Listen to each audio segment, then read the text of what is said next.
Gujranwala columnist forum Gujranwala کے عہدیداران کا اہم اجلاس general secretary columnist forum Gujranwala Nasir Iqbal Mehr کی میزبانی میں دین پلازہ گجرانوالہ میں منعقد ہوا، جس کی صدارت صدر کالمسٹ فورم گجرانوالہ چوہدری ارشاداللہ سندو نے کی۔ اجلاس میں سرپرست اعلیٰ رانا ابراہیم نفیس، ترجمان مہر محمد امین ایڈوکیٹ، نائب صدور سابق D S P Ghulam Abbas, حکیم جمیل آسی، عتیق انور راجہ، آسم گجر جبران سندو نے شرکت کی۔ اجلاس میں فیصلہ کیا گیا کہ ہر ماہ کالمسٹ فورم گجرانوالہ مختلف ایشوز پر سیمینار منعقد کروایا کرے گی اور کالمسٹ فورم کا ماہانہ اجلاس بھی باقاعدگی سے ہوا کرے گا۔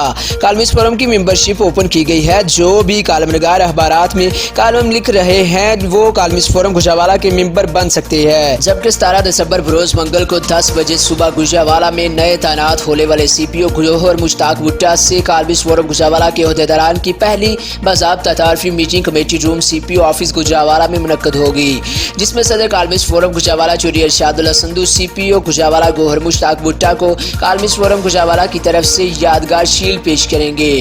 کالمسٹ فورم گجرانوالہ کا آئندہ اجلاس 21 دسمبر بروز ہفتہ 1:30 بجے 3 نائب صدر کالمسٹ فورم گجرانوالہ حکیم محمد جمیل آسی کی رہائش گاہ جناح روڈ ماڈل ٹاؤن نزد جناح چوک پٹرول پمپ والی گلی میں منعقد ہوگا۔ کالمسٹ فورم گجرانوالہ کے نائب صدر حکیم محمد جمیل آسی کالمسٹ فورم گجرانوالہ کے عہدیداران و ممبران کے اعزاز میں پرتکلف ظہرانہ دیں گے۔ اجلاس کے اختتام پر جمیل آسی صاحب نے خصوصی دعا کروائی۔ رپورٹ چوری محمد امین گرایا، ڈسٹرکٹ چیف رپورٹر گجرانوالہ۔